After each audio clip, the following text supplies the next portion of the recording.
Now we finally, and after quite a long time of looking, found Walt Russell some Helldiver stuff. Look at this poor guy in the back cockpit.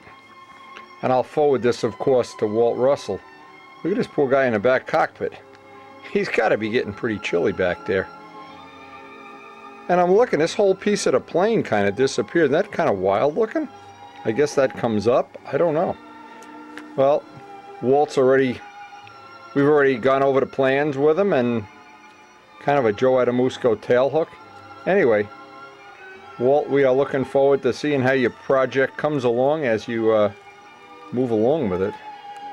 Very, very cool, and of course thanks to Gerald Champ, we have plenty of these Warbird magazines, and we'll pass this one on to Walt.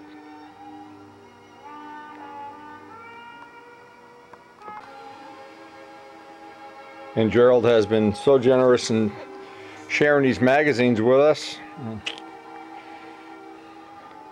And we, most of all, I hope he's got his model railroad started. I sent him some model railroads magazines and videos and stuff, something to get his little brain cooking, just like he's done to me with these magazines.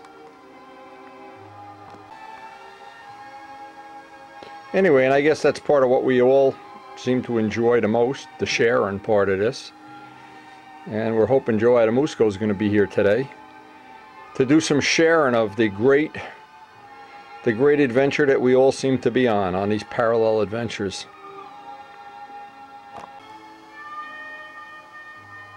And it doesn't matter whether you like Bearcats, P-51s, Tiger Cats, whatever. Just so many cool things in the world to be doing. And of course, one of the adventures Joe Adamusco and I always share and enjoy sharing, anything to do with Spitfires. And I really have to again congratulate Joe on that latest rendition of the SeaFire. That's unbelievable. You got to see that in real life to believe it. And I'm sure for him and, well, for all of us, it's going to be a hard act to follow. Some of these planes we're building, it's just going to be a hard act to follow. And one of my personal favorites, of course, the Tiger Cat. What an adventure that was. Talk about the ultimate adventure. Boy, was that a day. That was a time I'll never forget. The Tiger Cat year. Maybe you won't forget it either.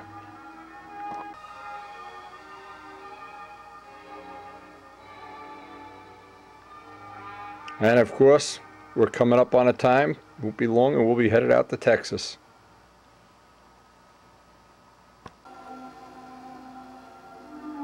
Alright, for everybody who's a real aficionado of semi-scale, just figure this out for me. Which plane is this? Take a close look at it. It's not what you think it is. It's an XF-15.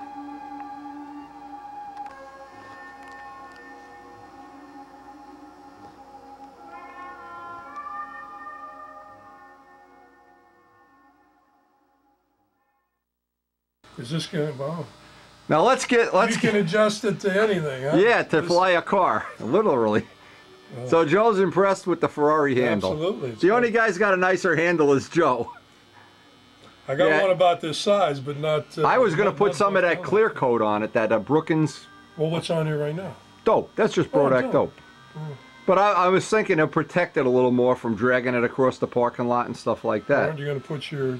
Oh yeah, yeah. Little screw studs on? Yeah, I got to finish it. I didn't get a chance. We're going to make a cowling up for Joe today. Joe's down here to mold. We were hoping it'd be a flying day. Tell him what kind of day it is out there. Rain. And about 52 degrees. So God, it's awful. Like we're flying into Yukon. So this is the first time you got to see the Testarossa too. Okay. Jeez. Share those DVDs with Dave Downey too. Man, I miss Dave. He's still in the cosmos, but... yeah, I used to like getting those emails from him every day. That was kind of neat. Anyway, while Joe's playing over here, we got his mold. This is for the SeaFire. And we're going to lay up... I want Joe get a little hands-on today of laying up a glass cowl, which of course will be no big deal. This will be a piece of I cake. need little plywood formers. I don't know if Yeah, you can use those. can or Yep, we can. doesn't matter. That'll be no problem at all. Making that up will be no problem. Clean it up, but I tell you, nothing sticks to that silicone. Oh no, absolutely no. not. You get what happens with silicone. You get about 30 pulls, and then you got to put release agent on it. So you'll get the first one will be no problem at all. Good. And that red, I like that. That's so outstanding. Instead of flying today, we had dreamed about flying Joe's new plane, flying a Testarossa. It ain't happening. And in fact, it may turn into a bilge pump day. My rental property, which still isn't sold, is on the verge of floating away, so we may need to get the life preservers in there. So do you think Les did his job with getting a look at that car? I think he did a fabulous job. Yeah, he's still got some work to do. Les is working on a wheel pan option. And we got the Pentastars. Zambelli got us some Pentastar hubs to put on those wheels. Now, what a shame today wasn't a flight. Well, you know, you're just going to have to come back again. Later in the week, it should be nice, but... Where did you get this? The Rojet, I have them. Rich Oliver made those up. That's cool. Yeah. Yeah, I would have thrown one on my... is that buried in clear? Yeah, you just bury it in clear. I would have put one of those on my... See, none of this is very durable here. Doesn't have to be. Do you have to have a real flat surface for that? No, no, no. It's perfect just the way it is. The first time you pull apart at it, it'll come right out. But 30 parts later, again, if you make 30. I don't think that But you never know. I mean, like if Gary Lutz wanted one of these, or somebody's going to build your plane, you can always offer them the cowling. That's one of the nice things. Now, we got the choice here, and I want you to actually do it. We can cut up a piece of carbon. That's the stuff we'd use, or you can make a test piece out of e-glass first, then go home and make the carbon. It's up to you, which is how you want to do it. See, the advantage of the e-glass, when you go to lay e-glass in, it just fits everywhere. It just lays right. Well, do not e-glass. The carbon, when you go to do it, is like, oh, the next time you come up here, we can make a carbon. Okay. It won't be much difference in weight, and you're not looking for the strength here. This is just going to be an eggshell Just when you're done. Cosmetic cover, that's all I'm looking for. So step one, get yourself a pair of sharp scissors and cut a piece a little bit oversized here. Now what Joe is doing... Are these your good ones? These are the good ones. You should see the bad ones. These are your good... Come on, these are working man's tools. These are not toys. How the hell is it going to cut this? Come on, come on, come on, come on. Don't be a baby, Chickie. Cut it. All right, you got to take short, choppy cuts. Yeah. First. Joe, these scissors get used. These are not show tools. This is not a Craftsman, you know, where they give you the tool back if you break it. They work fine. You got to do just what you're doing. Okay. Now the advantage of the e-glass for making up the first part is it really does. Straight to here, or am I leave wasting yourself too an inch in every dimension. In every dimension, you just leave an inch. And the idea here is I want Joe to have the hands-on experience of doing this, and even though I could just lay this up for him while he was watching TV or something, this will be a good. Elliot likes to do this too. Elliot likes to make his own parts just for like experience. And I tell you the truth, I wish when I was doing this, somebody would have said, "Hey, come on over and I'll." Okay, now what weight fiberglass cloth is this? This is 4 ounce. 4 ounce. If you use 2 ounce, what's going to happen? You got to put 2 layers, and then it gets in the corners. See, what's nice about e-glass? This is what really is nice. You can conform it. It stays there too. The carbon doesn't. See how nice you can make that? Now, what'd be really nice if you had the plug to this mold?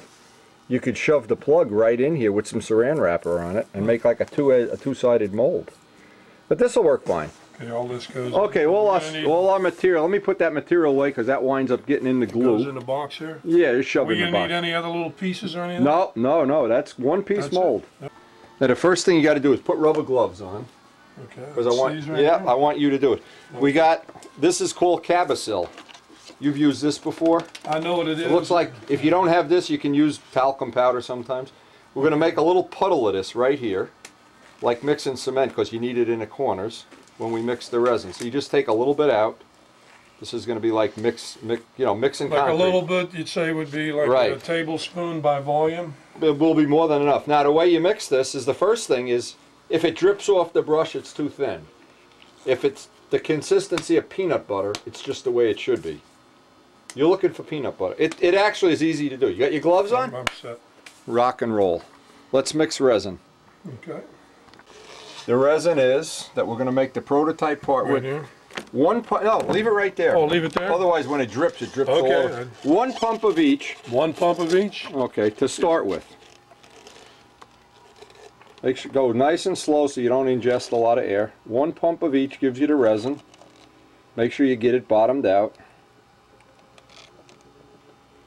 Now the reason you don't mix two at the same time, Joe, and it won't matter. Just, Okay, one of these in here? yep, now one of those. What happens is if you put two in, it'll harden quicker. You know what I'm saying? Okay. Okay, now mix it up. This material you can mix with the brush.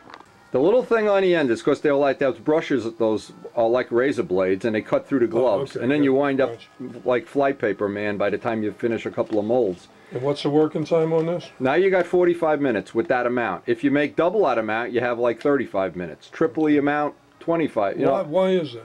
because it exotherms. It gets hot from the size of the mix. If you draw this out like in a cowling, it'll take overnight to dry. But if you leave it in a lump, I'll make some later and show you. We walk away and have coffee, you come back, this will be on fire. 3 ounces or more, and that catches fire at the end of the mix. It'll start smoking, and then if you don't get it off your workbench, you got a fire. Okay. Mix it up good. The clue is with this, when you think it's mixed, mix it 2 minutes more. Now this of course is it can be cabosil, milled fiber, chop, anything. What some guys do is they take the scrap e-glass and make powder out of it. That's another way to do it. All we need this material for is to get in the corner. Okay. That's the only part of this mold's going to be an issue. Alright, so when you got that, now make yourself pretend you're George Venturini mixing concrete. Just pour a little bit in there. Just pour a little bit. We're going to have to, you know, a lesson like this is just a back and forth. That should be enough. Okay. Now just, you don't have to be too neat when you do this. Believe me, being neat is like, All right, just mix it up. Make peanut butter. When I started working with George mixing concrete, I was trying to make it all neat and pretty and not have any drip off the pan. Forget it. I remember when you guys were working on Oh. God. 80 bags of concrete in my kitchen there over at the house. But anyway. You didn't have to belong to a Nautilus club when you No. Man, you get tough in a hurry. Now you see that's a little thick. Right, so pour a little more. Just pour a little more goop in there. No one had to do this, and you only need this for corners and edges. Like when you have a nobler cowl, you got all those corners and edges up around a spinner in the back. There you go. And I would guess that's got to even be a little thinner than that. See, it's not dripping off the brush yet. You want it to where so it just I want to try to pull in all this cabosil? Yeah, that's all. And don't worry about using the red. As soon as we run that out, you go make another mix. Gotcha. It's not a problem. And this way you buy yourself plenty of working time by doing this. If you put all 3 ounces in there, you got to go like hell. When you're doing 1 ounce at a time, you can play. Especially if you're making like wheel pants and stuff where you're just going to be, or the phone rings, that's the favorite. As soon as you mix this stuff, guaranteed somebody calls you. A life-threatening call, you know, that you have to shut the bilge pump off or something. Now you're real close to having it right now. That looks about just perfect. Okay, now when you get it like that, yeah, that's nice. That's the deal. That's just, figure what it would be like warm. They say mayonnaise is perfect. Right. Peanut butter's too thick and mayonnaise is just... Yeah, that looks pretty good to me. Okay, now paint the corners of that, where the bulkheads are going to be, and then down into the part maybe an inch or so. This is not critical. You want to get some of that material in the corner, like making a fillet. In other words, just don't paint it in, but lay it in. Lay it in, yeah. It's going to all get squeegeed right up through the material, so just paint it right in. Down about an inch. You got it. There you go. Not critical. None of this is critical. Does it look like there's enough in there? Yeah, put a little more. Extra is going to come right out. You'll see. No problem at all. See, now the reason for this is... Otherwise, what happens, this cloth goes into the corner and works its way up, and you get what amounts to be not a nice edge. You do the same thing right there.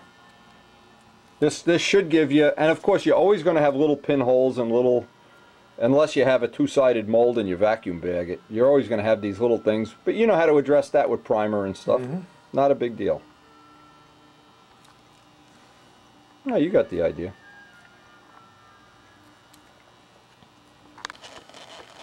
and paint the mold with that. And go right up to the cabasill. Go right over the cabasill, you know, but don't make it too fancy. This is all going to come out, and it's going to squeegee right up through that material. You could pour it out and just paint the mold. And don't make yourself crazy if a brush hair or a little piece of schmutz gets in there. When it's painted and primered and sanded, it all comes out. You got it. That, Joe, I think you're going to even may not even have to make another mix. Now just paint away here. And we're going to take with paper towels, take everything out that we don't need, so even if you have 10 times too much, it's not a factor, you know. And just paint the mold. Just like, and go up, out on the edge, maybe 1/4 of an inch. Don't be concerned with making it fancy. Fancy isn't going to buy you anything at this point in time. That's the right amount right there. And you can see how the material fish eyes? That's how it's supposed to happen. That means you have good that rubber is a good high silicone quality rubber. Paint right up over the cabasill and everything. And don't even worry about it.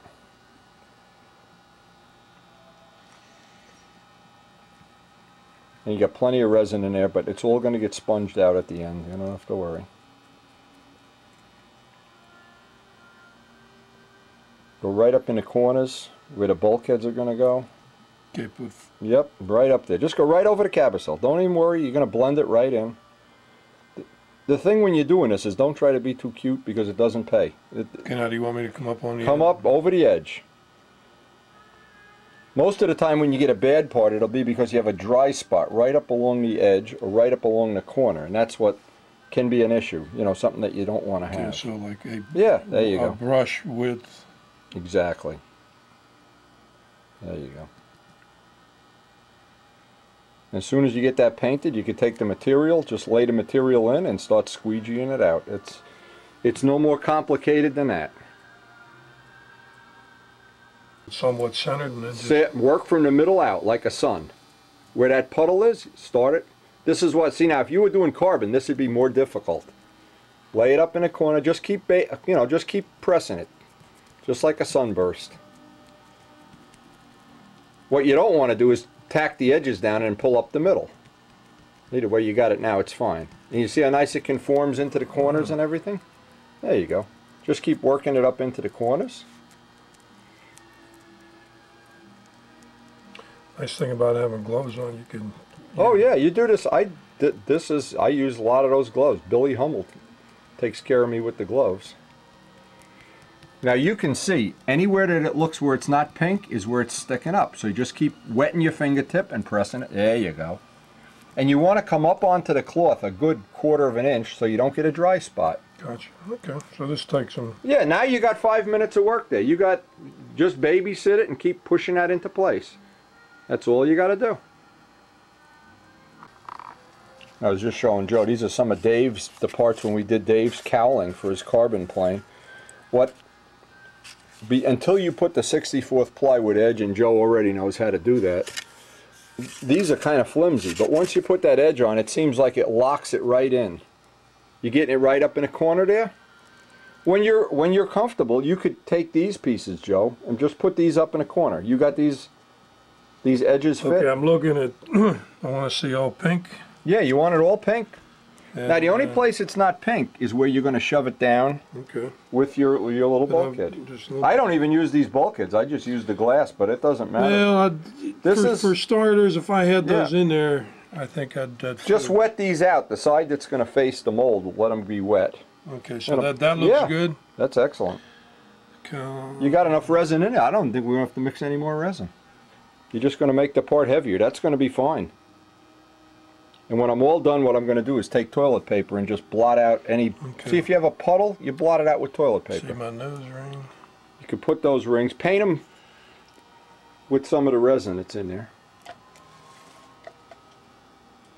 That'll help hold that corner down, too. And give you a little, an edge to work off when you're putting this back together. How do you hold this cowl on? You got screws in the front, or? Yeah, I have 4 screws on, and that's just okay. The how part is screws. Yep. What I do to make the screws work is a whole nother thing here. Case closed. More information than I need to know right now. Well, You got to on this one. You got to create as you go. Okay, so this will be my. That's nice having those right in there too. That'll. And when you're done, I'll give you a little clamp that'll hold that in place. I got little clamps. Okay. So like clothespins, we could put one on it. Yeah, just get it in place. And I know that'll be all ground out eventually. Right, exactly. Right, here, this one. You do the same thing up here. Mm-hmm. That's going to work out good. That's really going to be a nice job. Because it's plywood, and most just want it in there to, if nothing more, to help stiffen it up while you're getting it to fit. Then you can grind it all the way. Another way to do this is what I've done is you cut pieces like this out of e-glass and just keep packing them in there. But either way, if you got material, you just need. You could even use balsa wood. You know, end grain balsa. I mean, end grain wood, cross grain is what I meant. That'd be fine.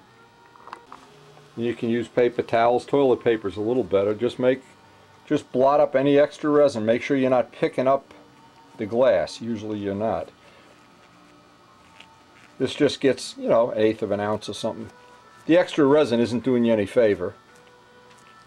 And then when we get back, we're going to run up to the new flying field here, even though it's pouring rain. We just want to, we got a couple of errands to do. When we get back, this should be almost hardened up.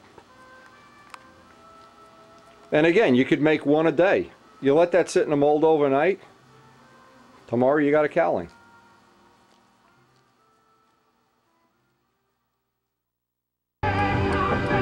Now, while Joe's cowl is drying up, we decided we're going to run up to the flying field, show Joe the new field, and actually it stopped raining, but you can see everything is flooded.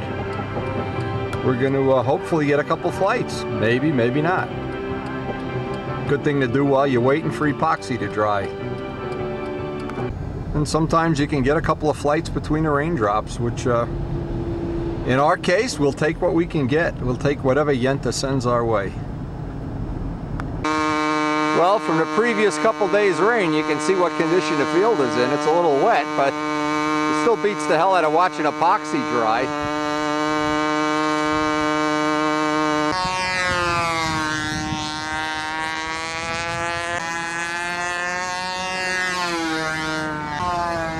Yeah, one plane fits in there like dynamite. I try to work a way out where you could do another shelf, but you know, you'd really have to get inventive. I think the headrest, it's not as big as you think. It's not a van. It's like a... Yeah, it's a little smaller. Right. So about the only thing I did was I put...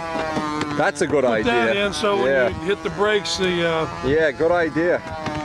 You know, blocks won't slide forward. When I hit a bend sharp... Have you ground run this yet? No. Well, that might not be a bad idea. Yeah. It's up to you if you want to fly. If not, I'd want to give it a try. As soon as Krug's done with his action, I'd ground run it first. Let's just see that you don't have any issues. I'm always a big believer in ground running.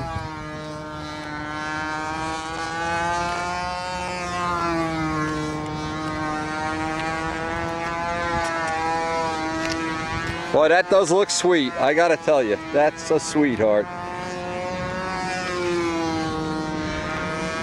We've had this on the video before, but it's still a sweetheart.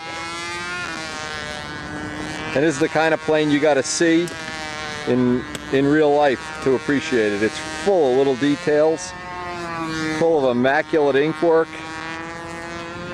little stunt news in the back, pilot completely detailed, little exhaust that we use on Miss Ashley, 4-blade door and prop. Rojet 65 with a rear exhaust carbon muffler. You've not flown it yet, right? No. First flight? Okay. Well, even if we just get it ground run, but I don't see it doesn't look like it's going to rain anymore today. Man, I remember, and boy, I ought to go back and get it out of the archives. Joe and Wendy flying the 2 Spits the first day. Glow plugs coming out, needle valves coming out. We were so anxious to fly. That was my airplane. Oh man, I was dying to fly. And then Banjock had the same thing, props coming loose. First flights are always a bitch. I double checked everything on this, so. Okay, so nothing's coming out, right? Just hard not to like the old Spitfire. SeaFire. And we got 2 Spitfires here today. I got my...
It's been a long time since we had 2 Spitfires, 2 Spitfire SeaFires at the field at the same time. Joe's ready. Hopefully, with the rain is going to hold back, and we'll get at least 1 test flight on his brand new Mark 47 SeaFire. Just stay in the middle of the circle, you'll be fine. You got a little bit of a pond issue going on out here. Pond at Amusco. Anyway, this will be the first flight. We're most concerned with the prop pitch because this is, again, a whole new setup, and we have all the props with us just in case. And we also have, I could pull a prop off my Spitfire and put it on here. Richard's 2-blade would probably fit right on here. And you can tell by the sky, it may or may not hold. Well, I'm not sure what's capping in here, but kind of funky.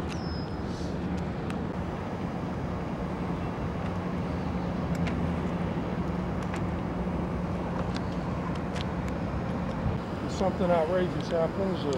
No, I don't think anything outrageous, but you got all the safe bench trims on it, extra tip weight.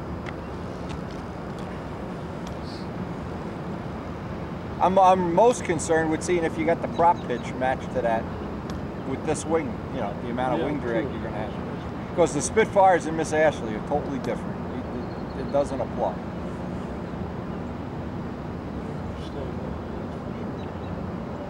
And this wing is totally different than my Spitfire, absolutely. So you've got another unknown here. Okay, Bonzo, good luck. Yeah. Good raindrops. Good safe. Hope my wheels don't fly off. Last time we did this, the glow plug came out. I'll get him. Yeah, I knew it was going to be this nice. I would have brought the Testarossa. Shit.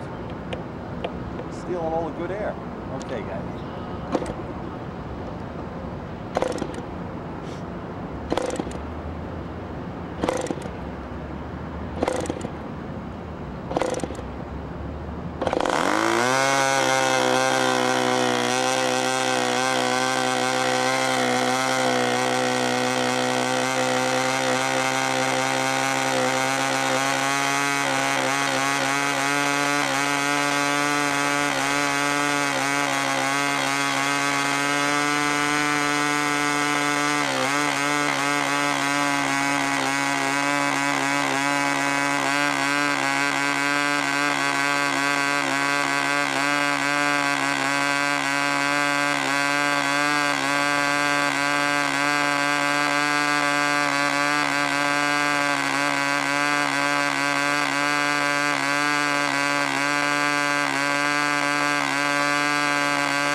And so it's the end of April 2006. Joe Adamusco's flying his new SeaFire for the first time.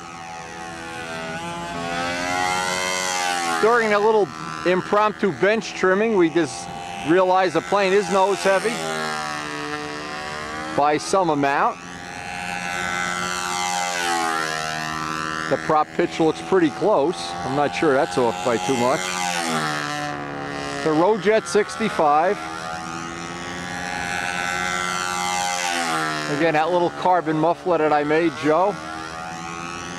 And I assume, as Joe always does, we'll have a relatively safe first flight. Needle seems to be on the rich side. We're not getting a burp. That's okay.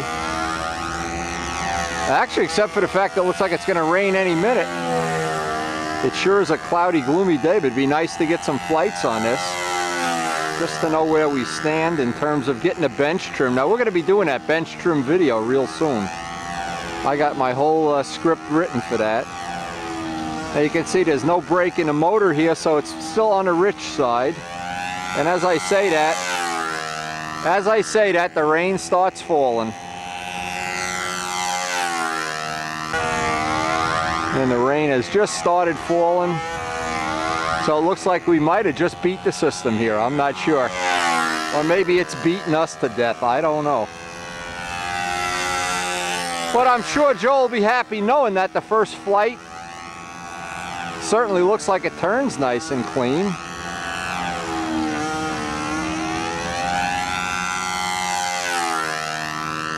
And it looks good in the air. Shows well. Nice against the dark background. Actually, it's better than mine, the camo background. Now you got a little bit of the motor run coming on now. Got a nice deep throaty sound. I don't know how much of that comes across in the video. I think all he's going to need to do is go up 100 or 2 RPM.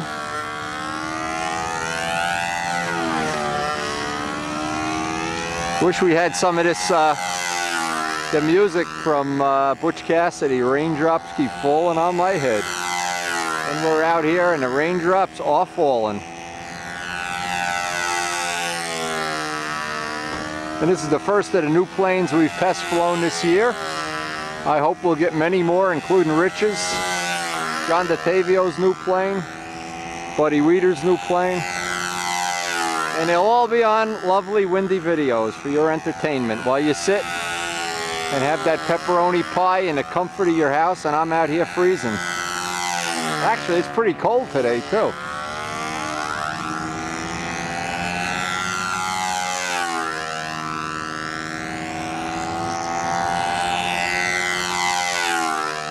Joe and I have really been through a lot together with these Spitfire, SeaFires.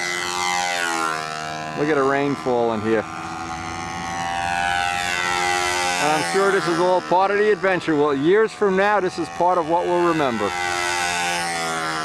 So it's a matter of just fine-tuning it. Well, I think you one day are trimming up here. If you come up to trim, just get the raindrops off at that. But you got enough wax on it. What are you worrying about? Yeah, I just carrier-based planes always get wet. You know that. Some of that. Man, my SeaFire's been flown in plenty of rain. The Tiger Cat last year at the Nats, I think we had more flights in the rain than in good weather. I like the way that looked. It'll look better with that tail hook in it. It seems like there's a chunk missing out of the back end, but... Oh no, it looks good. The color shows up well against the dark background. It shows up great. It really does look good. Yeah, I don't want to drip oil all over. I mean, that's just swiping up, man. That 22%. When you go home, you can check, you know. Yeah. Now, what's all that black gunk for? You think? Something rubbing on a spinner, maybe? You guys are making too much noise over here. What's happening? Not too much. Where's my motor? What motor? The header's loose. What? The header's loose? Yeah, look, the whole damn thing. Oh, okay. So all right, good. So we wouldn't get to fly it again anyway. Yeah. I'll pull it apart. We'll do it down by the shop. Get out of the raindrops here, to hell with it. I knew that something was wiring. I didn't even notice that. I was too busy looking for everything being level. But you're right, at the end of the... So that was it, the first flight of Joe's brand new SeaFire. What we're going to do on the way home is go past the new flying field we've already had that on video, just to show Joe where it is, and in case he comes up during the week. And once we get out of this field, we only have 3 more weeks to be at this field, and then we have to move. Well, it was good that we came down here. We got a view of what this place is like during the week. It doesn't look like it's real crowded, but this is what ultimately is going to be the new fly-in field in 3 weeks. Now, one of the reasons I always kind of have this idea in my mind that I like to bench run and I like to get that first flight out of the way is just for things like happened today. We got to make a gasket for Joe's header. Now keep in mind, sometimes what happens is Rojets are 540 bolts. Sometimes people mistakenly put a 440 in there. And I'd want to, at this point in time, even if we had just flown this for the first time, I'd want to take the cowl off, look inside, see that all the tubing, everything's nice and orderly and everything, and have it ready for maybe a day where the weather's a little bit drier and nicer or whatever. But I'd say for a first flight, getting that one under your belt, that's a good thing. I like that. I hope the old Testarossa's over there saying, what about me? How come you didn't fly me today? Oh. I don't think so. All right, let's pull it apart and see it. I'll get the gasket stuff out. We have that real good gasket stuff. So let's get this under control. And you can see how nice Joe has a custom tank that has a little, what are we going to call it, a dent? A divot. Nice little pipe mount up here. Now, what is this tank floor made out of 1/4 inch? It looks like it's plywood. Okay, so that's plenty solid. 1/16. Yeah, that's good. I just try to lighten. I hear you. Lighten up where I could. Okay. And you see what I had to do to this tank to get the capacity I needed. Oh, I know all about it. I've been there, done that. And I got probably more tank than I need here, but. Well, I'm going to start off. Maybe this will have a 77 in it sometime. Yeah, I'm going to start off with that plastic tank that Rich sent. But now, what we want to do is that little piece that goes behind the engine. You got that out already, right? Yeah. You want to dress that off. Yeah, I want to dress that off. Whenever you have it come loose, always redress it off in case there's little scuffs. Then you can clean out any oil that got in here. Obviously, some oil got in there. That prop was real close for a first flight. Yeah, it didn't sound like it was overloading the engine much at all. No, it was just all right. Nice, safe. Griffin maintenance. Yeah. So I was using aluminum. Well, this material, and I think it was Frank McMillan that was the original one, told Les. Les got this. This is the best material, and on a Rojet, I put that gasket on both sides of the header, even though some people do, some people don't. Self-adhesive, you can cut a gasket. Okay. Time will tell, you know. On mine, it lasted a whole season. And it's a lot easier to put it on that little spacer than it is on, certainly on that. All right, so we got the header in.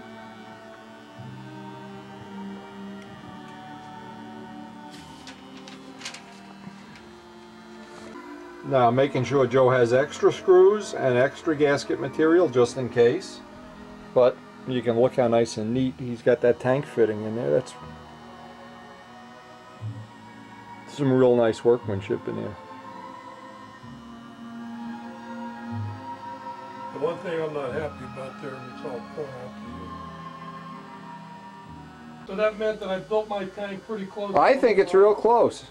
Now, what Joe is talking about here, we would just have, his molded part is not going to have this lip as such on there, so it'll be a little bit tighter fit around a motor, maybe a little fancier, I don't know, but here you got the wood cowl, and of course that'll give you a variation in trim, the weight, and the just need to put the screws and the end plates and stuff on it. So, pretty productive day, Mr. Adamusco. Yeah, for one rainy flight. Look at this, George the artist. Look at that picture, framed. Oh my God, Karen is gonna. Look! It's got a little. It looks like what do you call that? White glue, Elmer's glue. Is that what you used to get that little dropping out of it? What? Where? He puts joy. Now that's milk. He dripped milk on my picture. I thought it was bird poops. Yeah, I thought he painted. How realistic? Paper towel. Yeah. This one's dirt. It's like, boy, you want a realistic bird? I'll get you some real bird poops. There's Chicky's picture, okay. Painted and framed by world famous artist. As soon as he dies, these pictures are going to be worth a fortune. I'll put them out on eBay. He also did that picture over there. The ones we have in our kitchen, the ones in the train room. How you been? Hey, good to see you, baby. The other day, I was wondering if, you know, it's Milk versus... Guys making fun of my chicky oil painting. I'm so embarrassed. To my painting, when bird shit makes it look better. You got a point. You got a point, George. more realistic. Now you did the wheels the way I did with the Dremel tool. You just opened them up. I used the drill. Just drill them out? but didn't eat into the rubber. Did you ever take the take one of these apart? It's real hard to get the rubber off of them. No, I tried, so that's why I it's difficult. Yeah, I was going to try to take one apart and then drill it and everything. But I think they look so cool with those holes punched out. Oh yeah, yeah. That so, you compare that to the way. I don't know why they didn't mold them like that. They would have been cheaper to mold. That's plastic that they had to put in a mold. Well, and they should have made them silver. Maybe John Brodak doesn't agree with that. John, next batch, silver. Not that we know what we're doing. If we're so smart, how come he's rich and we're not? And that is, what's wrong with this picture, Joe? We're out flying in the rain and John's on the Orient Express. I don't know who won that battle. Chick was a U-2 pilot. Yeah, George had a friend that, he's dead now, right? Yeah. Chick. And what happened is, Joe here, I was looking at these in flight. Joe, those numbers look great in flight. When you do a wing over, you could read them going one way and then you come back and they're backwards. That's really cool. And really all it is Joe Adamusco in 1943, but I left the one on. Here's something that looks... You know what looks good in flight on this plane too, Joe? The way the swept forward hinge lines. That wing has a much different look than the regular Spit. Much different look.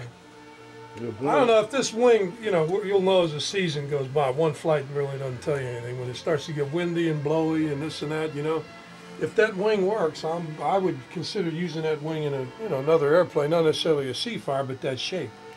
It looks good in the air. The whole plane looked really nice in the air. And easy for an old guy like me with bad eyes to see. Easy to see against a dark background with that yellow, that cream yellow, whatever color that is. Is that the real British? You get the book with the British whatever egg, golden egg or bird's egg or something. Whatever I just try to match it. Here, George, this is what it looks like on the other side. And I guess I can take this box out. Just put it on the floor. Throw it on the floor. It's a good-looking plane. Wax it up, baby. We're having appearance judging at 1 o'clock. If it's good looking, it's because appearance judging at 1. Me how to do this shit. Well, I've been following his lead for years. And, you could be following worse people than me, believe me. I'm living proof of that. This thing really looked nice in the air. It's a beauty. Yeah, radio control, red and white works out well, you know? Yeah. I don't know how... Well, you know what looks bad? The camo Spitfires up against green trees. Oh, yeah. All you see is a roundel flying by. And it's been a baptism, a carrier ship baptism of blood. It gets wet on the first flight. Way to go, baby. George, Where did I call? I'll call Rich Oliver today. Got the magazine cover shot for the Stuntress. You remember that airplane? Yeah, yeah. So I got that kind of thrown in the back of the... George, what'd you ever do with Big Tsunami? I was just making videos for somebody the other day, and there it is, Big Tsunami out in the backyard. Oh, you're right. You do have to rub this shit. Oh yeah, yeah. Wax. That's wax. Yeah. It's not just that. But that gets you back down to clean. Just use a paper towels up. What towels are cheap. Want to see that glistening, glossing in the sun? Say yes. Now, before we even quit here, look, we got another Rich Oliver prop to test, and these seem to be the ones that are working on 77s. Well, I would have liked to try that if it didn't rain so much toward the end of that fly session. Now that's a true turn. That's a parabolic true turn. 2 1/4 P51. See if the prop fits. You may have to trim it. Yeah, you'll have to do a lot of stuff. Well, you know what you do? Just get a Rich Oliver spinner. Could do that, or I could. I got to get a prop first. Yeah. Then I'll. No, it's. Yeah, you put it in there and tighten. But you know what? With this airplane, it's just that propeller looks so cool, man. Oh yeah. Oh yeah. 4-blade. And we're going to try to set up to take some pictures with master photographer. What shall we call him? Chicky, he just did a beautiful oil painting of you. Look at him. George, you see the little chickadoodle down on the bird feeder? Look at him on the bird bath. I got a little baby. Hey, could you bring Peeps down here too? I want to take a picture of it. I got him hanging in the kitchen already. All right, you'll bring him. I'll take pictures of you, no problem. Same price.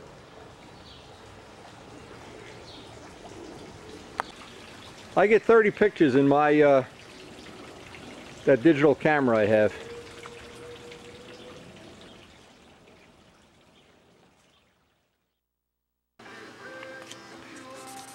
Now the last thing I want to do today, I think we got some really nice pictures there. I'm doing a final balance on these props, and I'm going to spray on and let it dry overnight that one coat of that Bob Brookins clear material.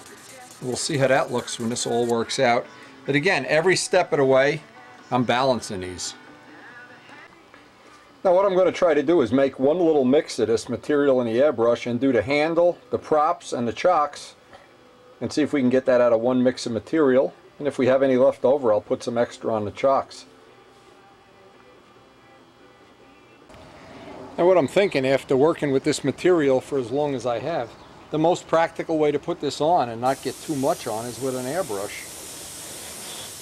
And so I'm suggesting when Dave do his plane, if he's going to use any of this material, or if Woody's going to paint a plane, we'll get a test plane and try to put all the clear on with an airbrush. And assuming you're only going to put one coat on, you can get a much thinner coat on this way. And in this case, protecting this from what we know is going to happen. It's no secret what's going to happen to this handle once we start dragging it across the parking lot. And it was just good to see Joe get, well, we got some nice pictures too. Somewhere on the video I'll try to include those pictures. And we got some, well, he's got a flight on it. And as I've said before, seeing that plane in real life, you've got to see it in real life to appreciate just how nice it really is. It really is a well-detailed aeroplane. That material really does lay down nice, especially when it's airbrushed on thin coat. And the props. This allows us, and see, this was the blade that I had to sand to get the balance back. So I want to make sure, if anything, this is the blade I just get the thinnest coat possible with an airbrush.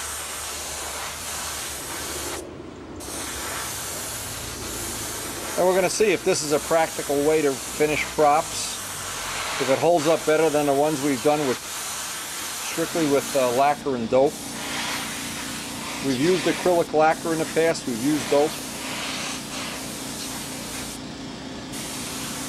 And we're going to try to put some of this into a good a do's and don'ts eventually.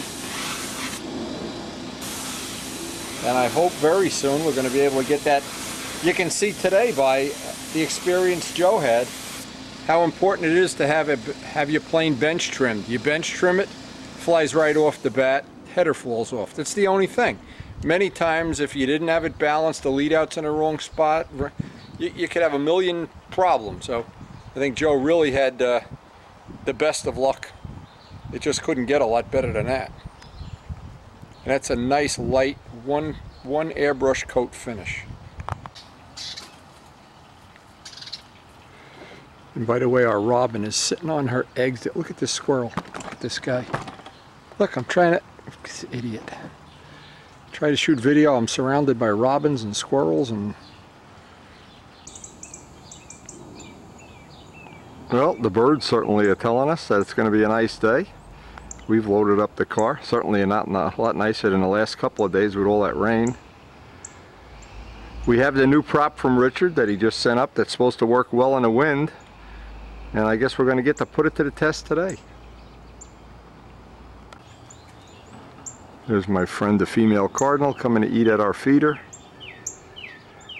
Now, they pair for life. So somewhere, and it could be right in this bush, I don't know. I hear the birds giving their mating call. Oh, there he is. There's mating call. How cool is this?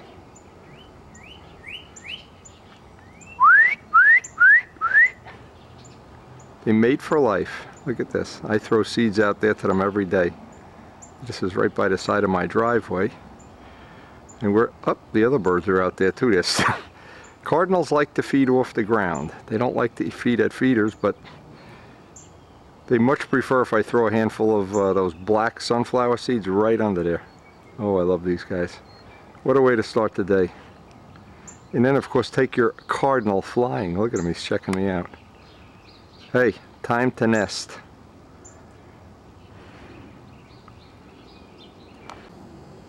There's his mate. A lot of people don't know the female cardinal is not red. And she's a beauty.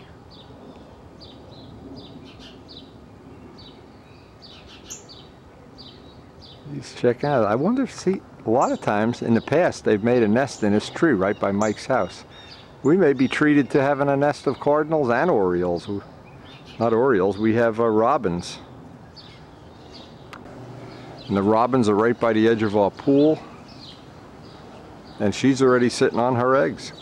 So it's only about 2 weeks from now we're going to have babies. Anyway, from looking at our tree here, usually when that tree's not blowing, it means we're going to get some flights. Are we already in the season where the azaleas are starting to bloom? Even our azaleas are blooming. And we're in the downtown, oh, I love the tree-lined streets of Rutherford. Makes getting down to the flying field early like this really nice as the leaves are coming out. What a great time of year.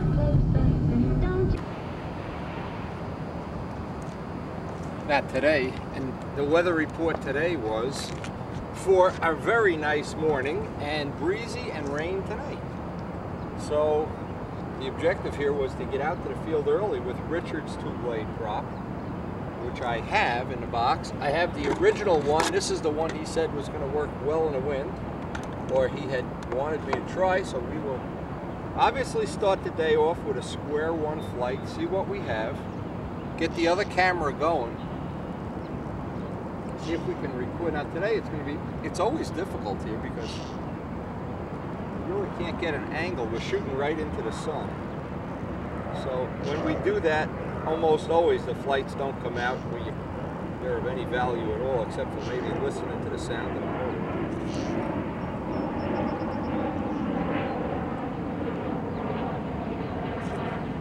But if we can get even a half a day of flying before the wind kicks up, it's not the good air in the morning that I'm concerned with. It's that air in the afternoon when it's going to get really nasty that I think his prop is going to work really well.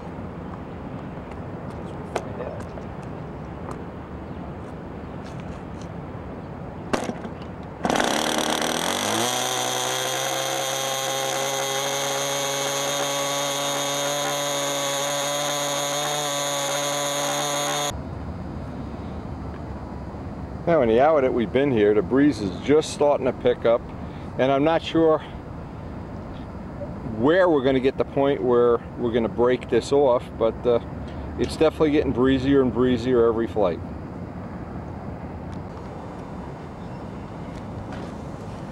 Now what happens is, when I find a prop that works real nice early in the morning, the air is real nice, it doesn't always work well later in the day when the wind picks up and heat gets here. Now, typically, the way I know that's going to work well, if the plane is going just a little bit too fast in the morning, I know as the warm air sets in, it's going to calm down.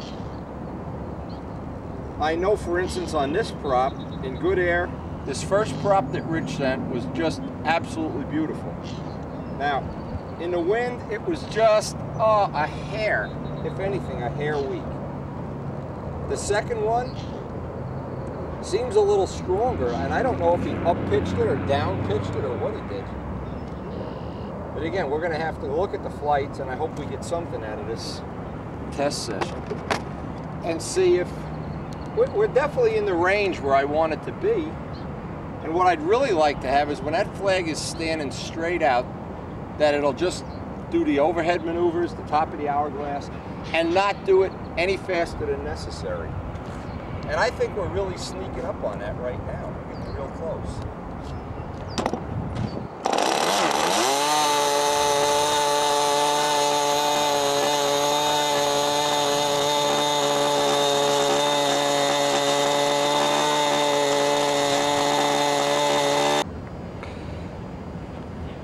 Now, as the weather's been warming up, we've been getting plenty of mileage now, and I think it's time. If it gets any warmer than it is right now, we could take one of the head gaskets out. We've got a bunch of head gaskets in there only so we could get better mileage and get through the pattern without having to take level laps. But it looks like it's going to be a productive day, and the breeze is certainly getting progressively worse as the day goes on. But we're not at the point yet where it's crazy. The other day it was crazy. But the thing is, every time you get some flights on a prop, you get friendlier and friendlier. You get to know what the shortfalls are, when it's going to be useful, when it's not going to be useful. There's just no substitute for a bunch of flights, in my opinion, anyway. But what's my opinion against thousands of others, as Jimmy Durante used to say. Anyway. Yeah, we may have to buy a battery before this day is over. Don't want that flying into the prop.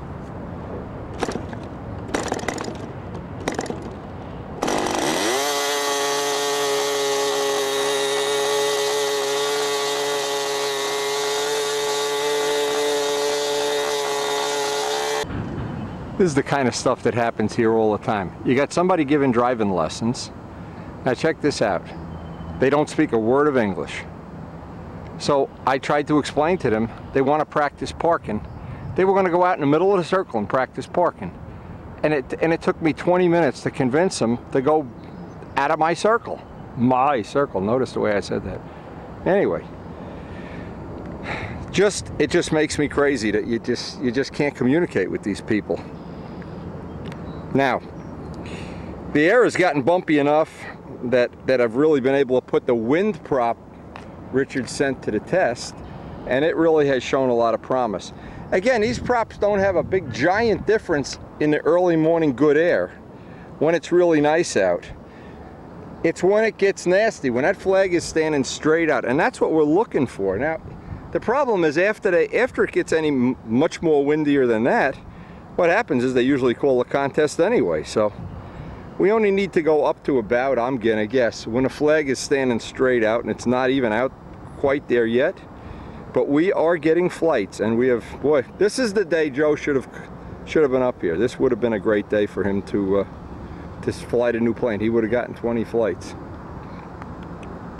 Anyway, it's amazing to watch some of these people learn to drive. We've had people drive right over these. You can see the dents in them, in fact. We've had people have accidents going this speed. They just back into another car without looking. Now, they're going to back right out into the circle here. It's unbelievable. How can this happen to me? I'm such a nice guy. Anyway, even that, it'll give me a little break. Time for a cup of coffee, and then we'll get back to our prop testing and try to get some more of these flights on tape. Man, it's really hopeless. I have spent a big chunk of today trying to convince these people not to drive. Here, we got another one coming this way. Yo! Yo! There's wires out here! Wires! Thank you! It's hard to believe. We got another one out here. Look at this. There's another guy over there. Just hard to believe. Unbelievable. Anyway, every day is an adventure here. Every minute you're here, you got to be like a watchdog, like a bull. And we're going to be transitioning over into the other field in about 4 weeks. Another guy coming in. See what they do? They use this parking lot to learn how to drive. But the problem is they don't speak a word of English, so it's difficult to explain to them, other than in yelling and screaming, which I'm not so sure it's effective. Maybe one would be Bruce Lee and kick my ass or something. I don't know. It's okay when you have two people here. When you have one person, it is deadly. It is just absolutely deadly. And we got parking queen over there. She's back out half on the circle. And that doesn't take into account the birds. The birds are a whole nother issue.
Well, that was a pretty productive session. And now it's time to get back to our shop projects. We got just a few more things to do with the Testarossa and we'll be ready to fly it. And it looks like we're going to have weather later this week. I hope. Every time I go past there, I check this tree out. Look at this tree. Doesn't look too good. Anyway, a good session.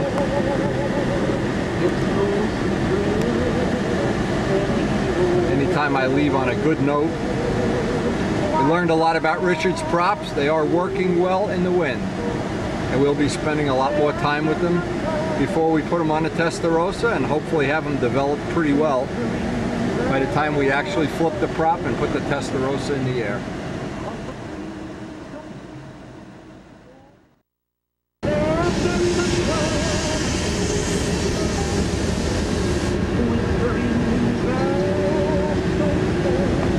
Oh no, it's a tanker train of Rojet fuel. Oh no. Now that's what I need. Pull one of those tanker trucks right into my backyard. I'm looking in the mirror as I drove past. I was watching a train go by. There's two of these cars and they're wrecked. I don't know what kind of cars they are. They got some cool looking scoops on the side. I don't know why I'm looking at cars with scoops, just because I have a Testarossa to fly, hopefully in a few days.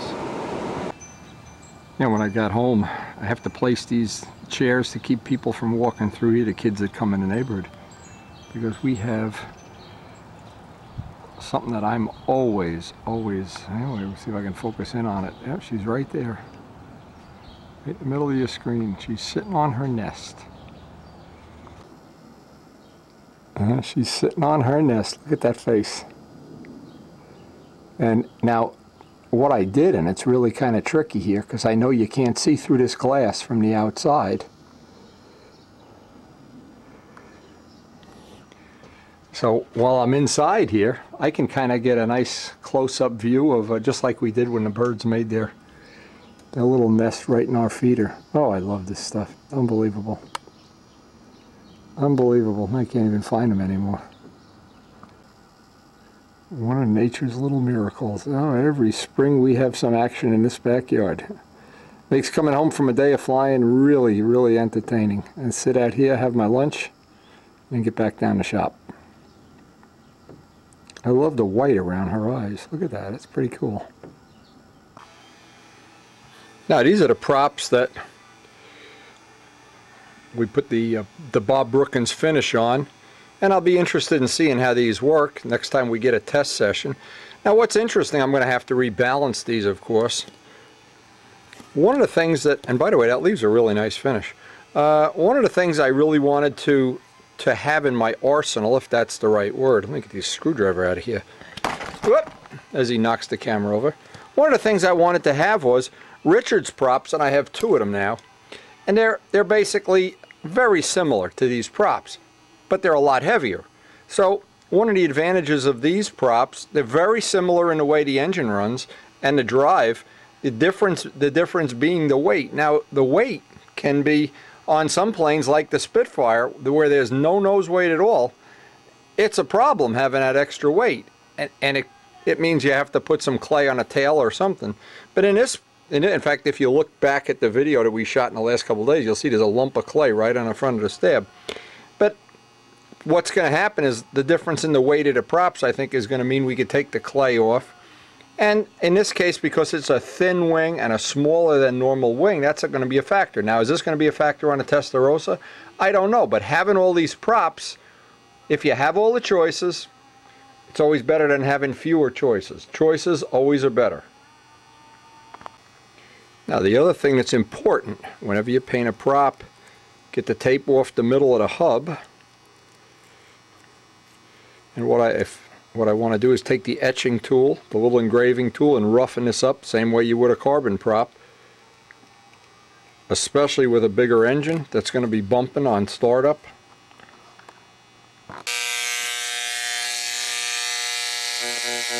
Like a sunburst always seems to work the best.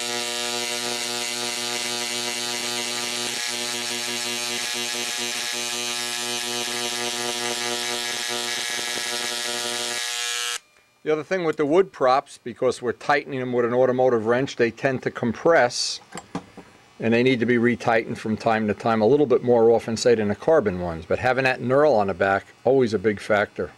And in the last step, we have to rebalance, check the balance, that we're right on balance. And then what we'll do is we'll run these on a Spitfire, make sure that they run in the range that we're very happy with, and so far we're really happy with the way they're running. And then they'll be ready for the Testarossa. Now, because we've been kind of balancing these every step of the way, we're very, very close on balance. I just think it's going to be a real close couple of swipes of sandpaper and some Gorhams. But again, if you do it every step of the way, you don't get to the end. When I've not done it every step of the way, what happens, you get to the end and you got to sand right through the paint on one blade almost.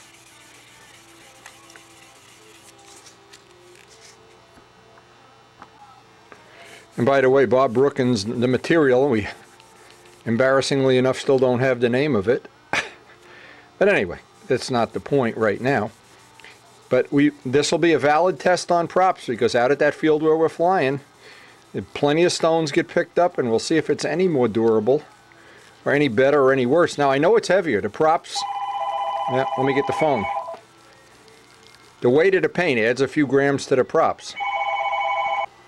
And one of the things I think a lot of people overlook is constantly balancing props. Now, even that little amount, I know that blade is just a tad heavier, but constantly monitoring and taking care of the props. And even what I'll do at the end of the day, when I'm going to use this, the prop that's going to come off the plane, I'll just recheck it on a balancer. I always have a balancer at the field. Monitoring that, it does a lot of things for you, but the biggest thing it does, the life of the plane, just the shaking and the foaming of the fuel and everything, it's just such good insurance to balance them. Now, the last step on these props, when we store them, and Joe Adamusco had a great idea. As we put them in a toolbox, I don't want them to get scratched up. We can just store them just like that. And next time we get to try these, well, we're going to be out there aggressively testing props for the next 3 or 4 weeks.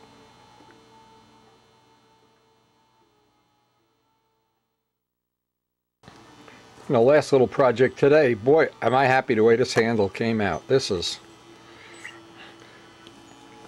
and obviously on a handle you don't care what the finish weighs, which makes it, you can make it, that doesn't even have to be buffed out. That's great. Now what I want to do is I want to try that different grip tape on here. I want to come up with some what I hope will be an upgrade to what we've been using, but even if it isn't, we can just use what we already have in stock. Now, since I don't know where the test handle is that we're going to use for the initial flights is going to wind up, what I want to do is I'll just put this at the midpoint for right now, and I won't even crimp it. I can crimp it right at the field. Now, I also have these little holes that are already drilled in here for little set screws, and what that does, it helps when you drag this across the parking lot. Even though I'm realistic enough to know some of this is going to get chewed up eventually, but we still protect it as long as possible. Now we need to have a safety strap to be legal. These are made from fused material. Roger Ladd sells these. We import them and sell them for $5. They're already bound, and the way they attach is you can just make a loop here or not. Or in this case, what I did, I pre-drilled a hole, pulled this through and put some epoxy on it, and then just set the screw, and the screw spreads it apart and makes like a Chinese necklace that it won't come out. And I think it's a little neater. It also allows these screws, again, one of our things is we want to drag this along the ground, hopefully, and not chew up the handle too bad, but again, we're going to see how long that lasts. That'll be a moot point very soon. Now I want to look at that material, that grip material is the next step. I'm trying to come up with something here that, before we do the grip tape thing, these are the little dowels we use to make the tail. And I'm thinking if I had something like this on the cable, see, here's the problem, is when you drag this, especially you're flying with a stooge, you're dragging it this way. So you don't want to have, when this hooks in, it does this. So actually we need something up in the front here to let it ride up. And this, I thought this would work. What we need is like a little, I don't know what we could make on that, a little piece of tin. I'm going to think about it. A little piece of brass, a wire, something that when that drags, it doesn't drag the paint off. Okay, I'm going to look at the grip tape. That's another issue. And my plan is to try every one of these at some point in time, basically at the field, but I have to set one up here just to get this handle sorted out. And again, each one of these may have some advantages, disadvantages, but we can always go back to the gauze tape that we've used for years and had really good luck. We're just looking for some kind of an upgrade. Well, we're always looking for an upgrade on everything. This is the first stuff I wanted to look at. Duratac, $7 a roll. And it offers the option of you peel off the back and it's got some padding, which obviously if you were going to do this from the get-go, you make the handle just slightly smaller, overlap each piece. I just want to see what this feels like. Again, I've had some of these different things in the past, and some of them seem pretty cool, and some just make the handle feel just not like what I'm comfortable with. Now, let me get a razor. Let me just see here, Enzo, how this is going to work. Now, that doesn't feel bad for a start. Now, I think what they want you to do here, if I read the directions right, is taper this off. Well, you know what? I'll try it this way first. You can always buy some more if I want, if it looks like this is going to have a promise. See, now 2 layers would really make for a handle. It just would make it feel totally different. Now that feels pretty good. Actually, this can come off.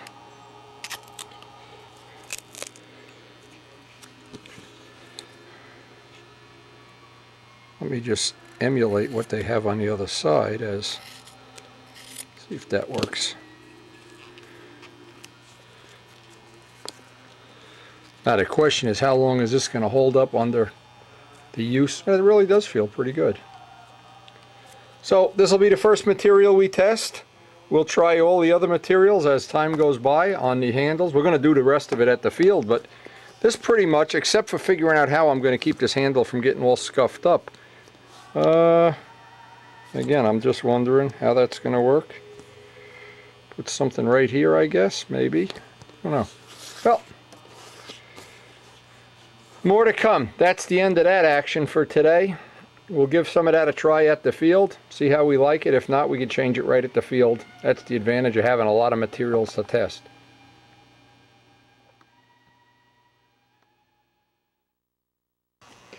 Now this actually wound up being a bigger deal than I thought it was, because no matter how I take this, I took it out in the grass, and no matter how I drag it, what it wants to do is turn this way and wear this edge out. And I didn't want to put tape on here, and I didn't want to put any more screws. It's starting to look like a porcupine now anyway. So I had an idea, and I remember Joe Adamusco having this idea in the past. He had taken a barbell weight, and I think it was a 5-pounder, 2-pounder, and made a little clip so he could drag this along and not scuff up his handle. Then I thought, well, you know what I'm going to do, and I just put 2 sheetrock screws through there. I know these slide because my stooge wire is on one of these, and I thought, well, what I'll do is by mistake I'll put this the wrong way, and that's not going to be as good. So I put one of those little labels to remind me that that's the way it goes. Now, if you happen to see that I've forgotten to do this at some point in time, because I only need to do this when I'm flying with a stooge, I'll keep this right in the toolbox. That looks like it solves the problem. And also, the more I had, over the course of the last hour or so, I've been squeezing this to try to feel if my handprint was going to feel good. I think there's going to be some possibility there. But the way I'll experiment with this is by using a Spitfire handle to, well, basically see if I like the feel. And if I don't, I can always go back to the original thing. That's the one nice thing about doing this. You can always go back to the original material. We know that has a certain characteristic and a certain lifespan, and we know that'll work.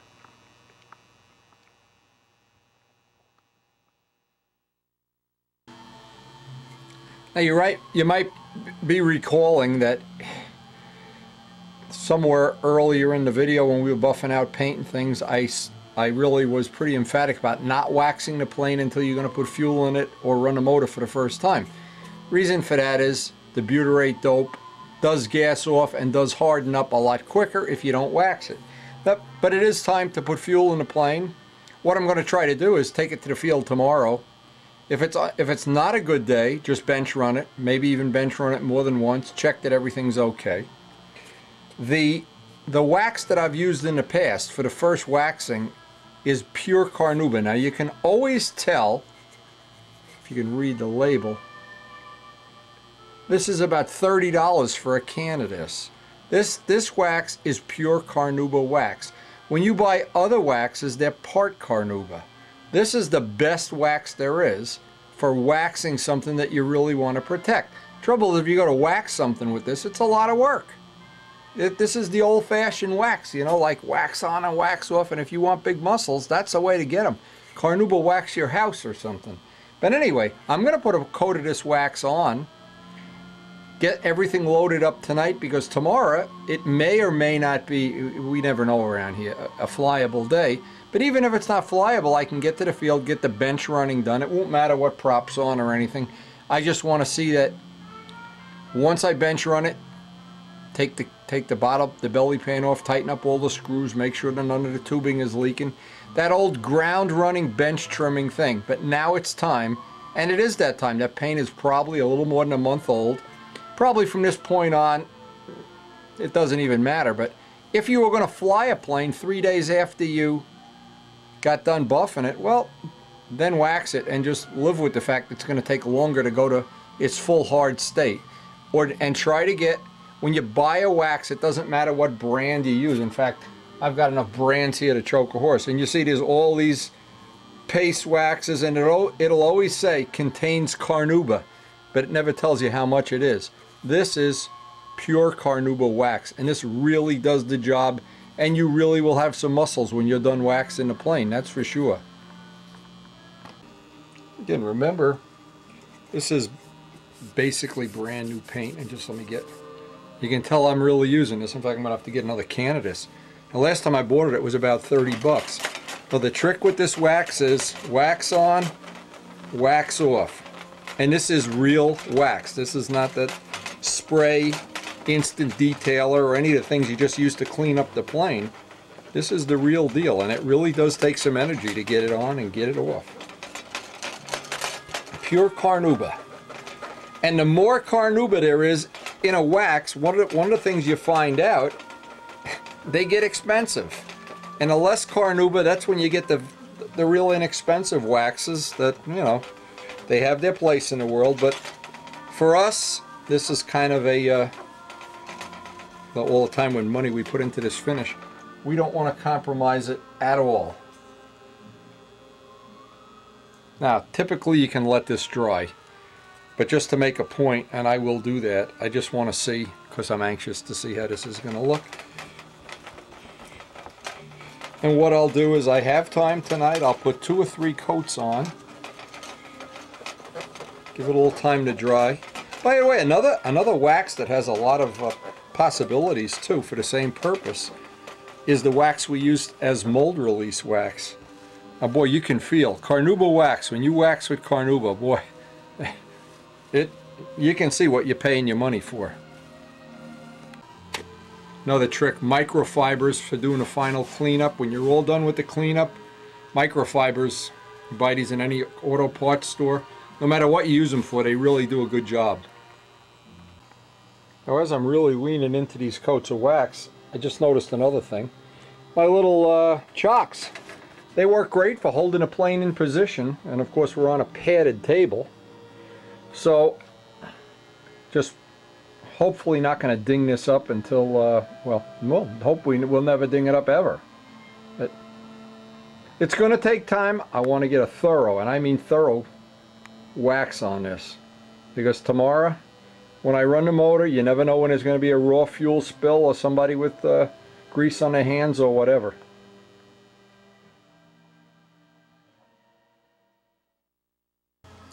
And one of the issues we need to deal with, and good thing I thought about this, I'll put about 10 extra coats of wax down here in these exhaust outlets, because we don't know if we're going to use this type of pipe with the exhaust coming out the back. I want to see what the smoke looks like. Controlling that flow of the smoke is one of the things I'd like to be able to do by moving the stingers around. And since we have a spare pipe with the normal exhaust, well, we'll have a lot of choices, that's for sure. But it gets exciting at this point in time. We might be getting this in the air tomorrow. I'm just hoping for some good weather, but this time of year you never can count on the weather, believe me. Counting on the weather is out of the question. And when the second and third coat of wax on this, when you take it off with microfibers, boy, it even feels nice. It has a nice feel to it. So we're excited. It's that time that we have every year. We're coming down to the final hours before this puppy will be in the air. Hopefully. Now what we're going to try to do too is get a camera with, well, we'll try to record it with both cameras so we can get the flight and we can get whatever. But the problem is recording these flights when the sun is in the wrong spot. You can't record because we're flying right into the sun. So being downwind, it's almost impossible to see the plane. If the sun just kills the camera work. We got to improvise.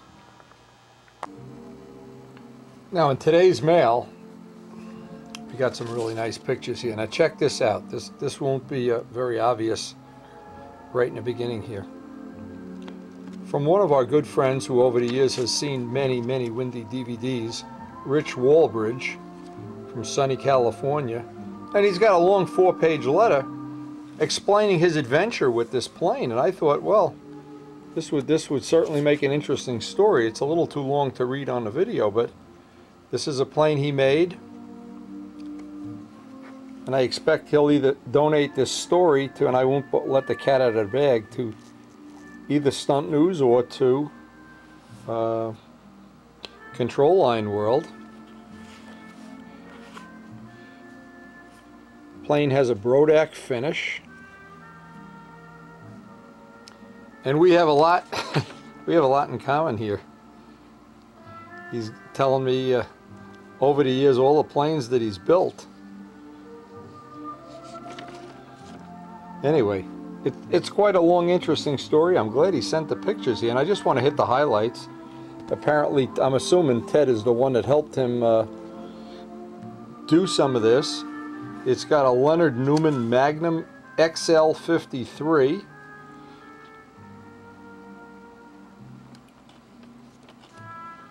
A lot of interesting little details. Actually, rather than reading this story, I think there's enough here. This would make a really interesting story. And again, no matter who you wanted to donate it to, and he's already got it written down. And again, I'm just hitting the highlights. He had flown some Banshees, Thunderbirds, and Noblas, and when he got this project going, and I had told him at the time we were doing this to put glass ellipses in the middle of the wing. I hope he did. I guess we're going to find out. So anyway, he's got, and there's so many upgrades here. I think this would make a great story. And he's got the nose section. This was already published and printed. But anyway, Rich, I would encourage you to take this whole, download this whole story. This is really good, and I know the subscribers always enjoy sharing this stuff. There's no way that you will have a bad life if you fly stunt. Anyway, and we're going to get ready to, I always appreciate you sharing this. The thing I want to do now, I tried to get the weather report. Weather report for tomorrow is rain, possible rain, good chance of rain. But I want to have the car loaded. Bob Zambelli may or may not take the day off tomorrow. Again, we're just going to play it by ear. I'm going to load the car. Hope that tomorrow's going to be a flyable day. And Rich, we're sending you out tomorrow in tomorrow's mail a whole bunch of Testarossa DVDs. Hope you enjoy every one of them. And thanks for sharing the photos with us.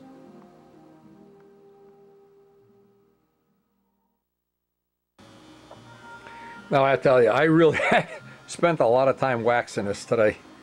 I didn't realize this was going to be such an ordeal waxing this thing. There's a lot of nooks and crannies on this plane. It's all waxed up. Actually, I'm working into the wee hours of the night here trying to get this done, on the hope that tomorrow might be a flyable day. Now that Joe has flown his new plane, it'd really be great. Even if I don't get it flown, if I can just get it bench run tomorrow, I'll feel good.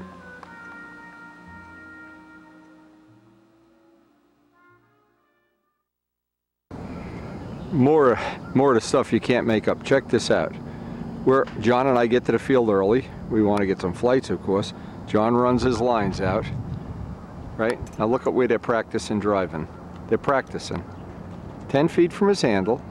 They don't speak one word of English. There's no way to communicate with them that they can't drive over the lines. So here's our flying field. There's 8 million feet of parking lot. And they're practicing right over, they're practicing driving on using John's handle for a, you got a gun, John? Huh? Let's settle this the old-fashioned way. Well, believe it or not, it only took us about an hour to get rid of the driving school going on here. This is the prop we worked on. I want to get a couple of flights on this prop. This is a Wood 14.5 rev up. And with the wood prop, I can take that little bit of clay off the tail. When I have the Cart Richards prop, I need that clay to bring it back into balance. So I'll take that clay off and we'll be ready for a flight. Looks like it's going to be a nice day. Don't know who else is going to join us. Rich is here, John is here. And I was hoping to get the Testarossa ground run and maybe even put it up later in the day. But everybody wants to use the good air for flying, not for ground running planes right now. And to learn how to park. You believe those people? Now this is one of the other handle wrap products that we're going to try today. I'm going to be experimenting with different ones. Again, there's a couple issues. Number one is my arthritis and not being able to use my first finger as well as I should. And when I'm flying for a whole day, that becomes a real issue. I may not have ever shown this, but I have severe arthritis in this finger more than anything else. So when I close my hand, this finger doesn't close the way it should. So I've always got to bias the handle to a certain amount because I can't squeeze on this finger. So what I'm looking for is one of the maybe adjustments of using this. It's like a rubber neoprene material. If I can get comfortable with that, it'll maybe take a little bit of the pressure off. It'll spread the load out into a bigger footprint of my hand. I don't know, but that's why we're going to experiment. And we have enough material. We could be doing this rather than, like John prefers having no tape. Rich has the green tape, and I have this. So we're gonna. It's an area. If I can't make any improvement, again, I can just go back. But I've got 60 bucks or 70 bucks worth of this material. Being interesting, every couple of flights I'm going to switch it and see which brand I like. And I hope from this whole bag of material that we're going to find something out. Anyway, Rich is getting ready to fly. Rich and I are going to be buddying up to go to Texas in 3 weeks. It'll be a lot of fun.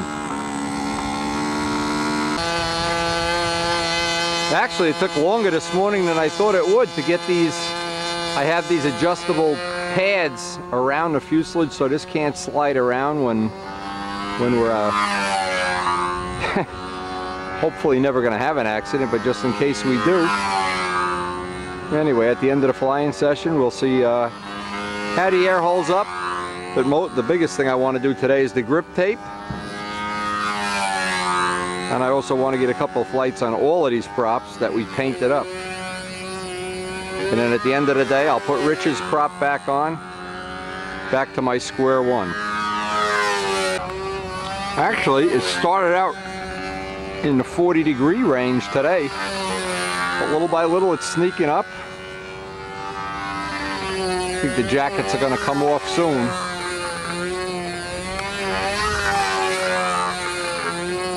ever get used to doing everything backwards, Rich. Gotta learn how to fly frontwards.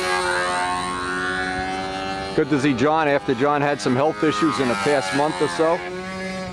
He's back. Always a lot of fun to fly with John. The master of the Falcon, John DeTavio.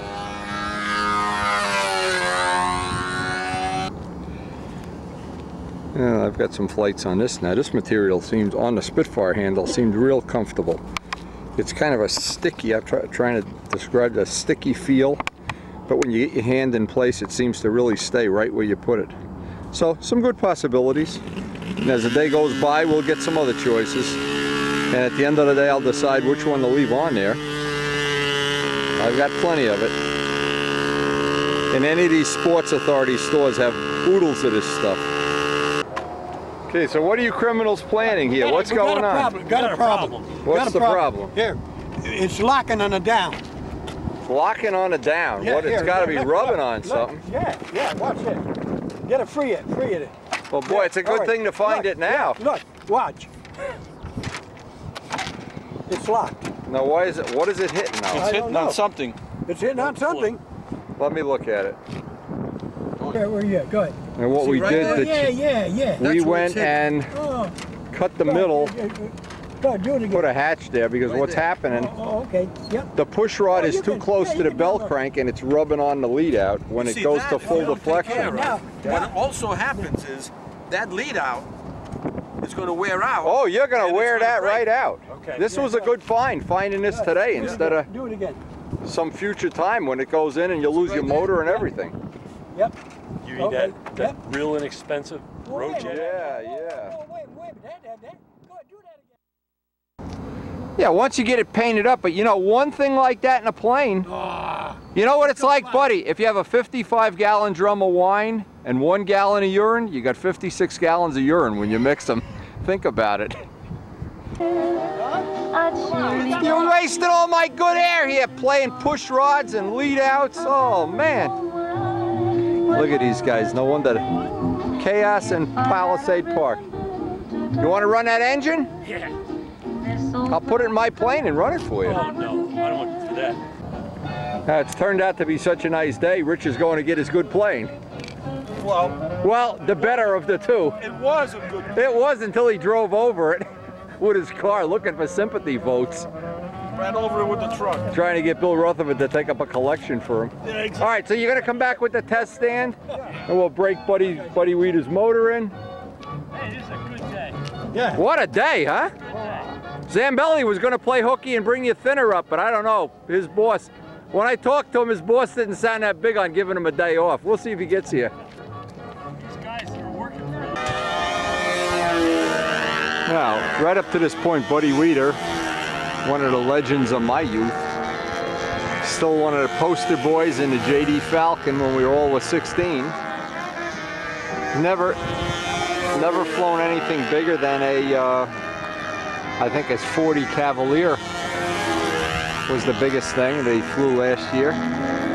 Anyway, hope we resolved one of the little issues that he had with his bell crank rubbing on a push rod, which that was giving him a funny click and locking up the control system. But anyway, in keeping with the spirit of the day, this has really turned out to be a great day. Way too nice of a day to just be sitting and bench running engines and stuff. We're gonna fly. We could do that anytime. What a day.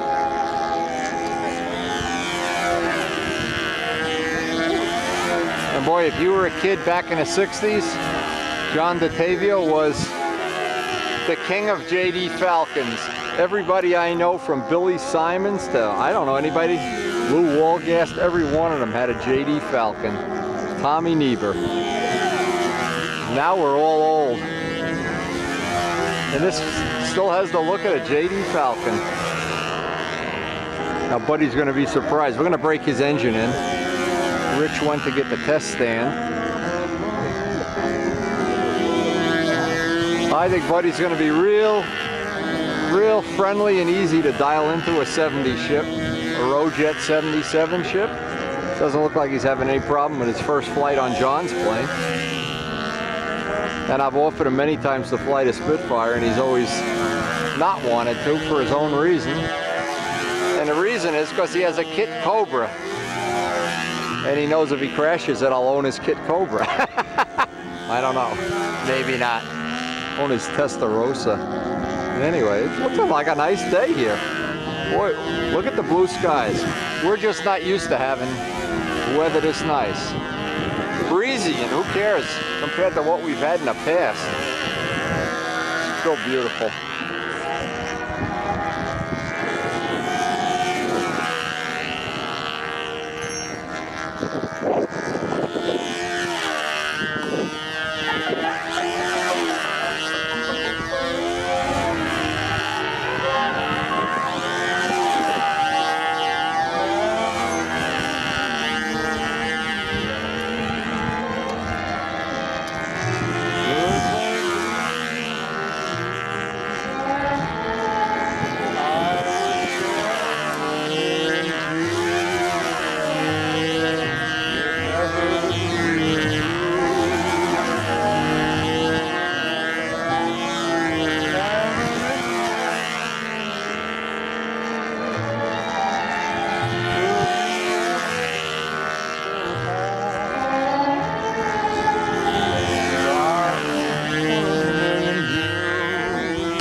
And to tell you the truth, on a day like today, when you're at the flying field with a bunch of your buddies, literally buddies, you wonder why people are even making war somewhere else in the world, why they all just don't fly planes.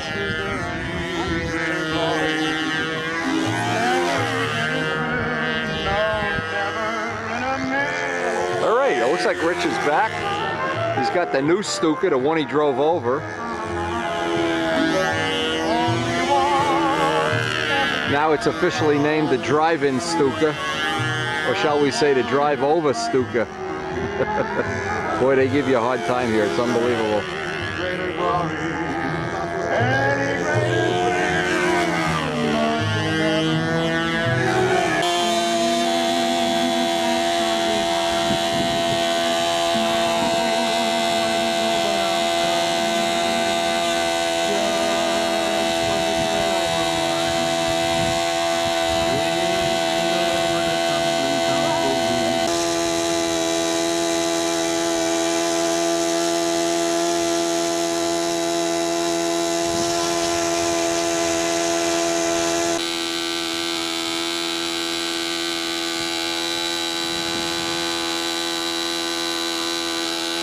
What a day, what a day. You know, our air density meter, we're at 96. What that means is it's stun heaven here. It's cool. Actually everybody's still wearing jackets, but that's great. Everything performs well at that temperature, at that air density. Buddy.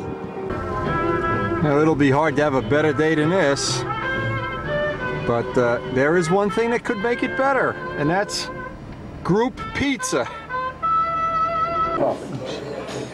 So Keith Ferguson is thinking now, I'm going to send Rich Oliver a copy to say, you're thinking you may come to Texas? And Maybe. And Rich is thinking, I wish I had a spare motor. And John is thinking, I'm glad I'm rich. What are you thinking, bud? I'm going back to Aruba. I'm just hungry. Guy spends the whole winter in Aruba and he can't afford a pizza pie. Now that's the essence of good stunt flying right there. And that's how you know if you've had a good day at the field, when it ends with a pizza pie. I'll get it. I'll get one. Little did I know, Dave Midgley was going to be down here with his Toxic Avenger. Look at this paint job on this car. Midgley, eat your heart out. Wow, that's nice. Imagine you get there and you take your green Cardinal out of the back of that. Cool. Boy, in the downtown streets of Rutherford, tree-lined, flowering trees everywhere. Oh man, is it nice coming home from a good day of flying. We still didn't get a chance to bench run the Testarossa, just had too many things to do. Too many issues, and we'll try again later, either later today or tomorrow, see how the day pans out. Look at these beautiful trees. Oh, beautiful time in this part of the country. Look at right in front of the high school. Pink trees on one side, white on the other side, and Testarossas in the mirror. Can you hear those bird noises? Look at that. My mama robin is sitting on her nest. Oh, it's any day now. As if it wasn't a good enough day coming back from the flying field. Look at her face. Oh, I love this. Whoa. So here we are. Finally, Les, we're at the field. The plane is ready to be bench run. And obviously, we've bench trimmed it already. That's on a separate video. And we're ready for what we hope is going to be and it looks like it's actually a reasonable day. It's a little chilly. I want to take some pictures of Les with the plane first. You should get down on your knees. It looks better when you're like looking up at it. I'm just looking at like the 3/4 view. It is. We're gonna set up the other camera for recording the first flight. You know all of the brown paper we used to draw. Yeah. Well worth it. You want your money back, huh? Well worth it. But before I'd fly any plane, it'll be ground run. I gotta figure out here is, first off, it's in the stooge. Let's see if that's gonna be a problem. Yeah, we got plenty of prop clearance. That's good. Now, what diameter is that prop?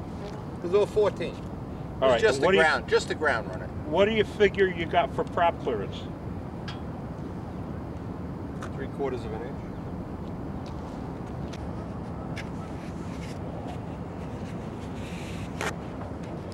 Now, what RPM are you running this thing at? Do we know? This is just to run it on the ground, that prop. I'll put the real prop on when we fly it. Oh, okay. The real prop is a 14.4. 2-blade. Yeah, Richard's prop. Ah.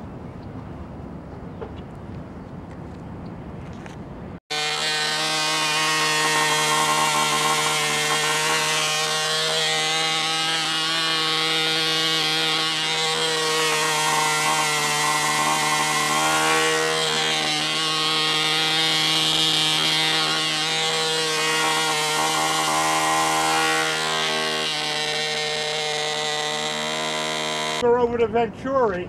Yeah. Well, I got another idea too. What's that?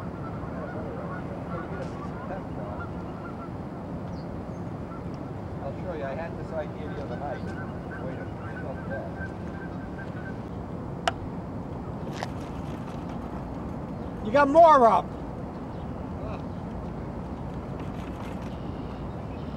Real close, but still up. Still up. Still up, but not by much.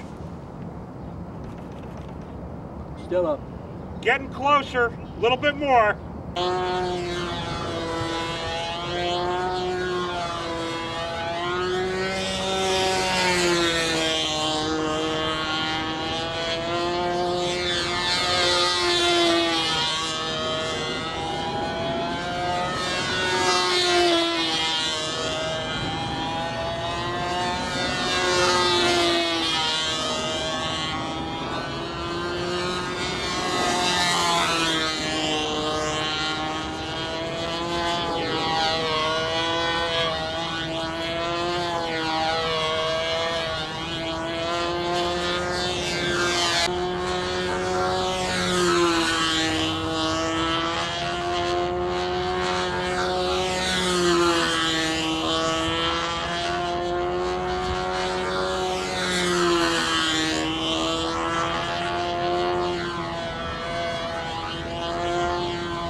So that ends the first day.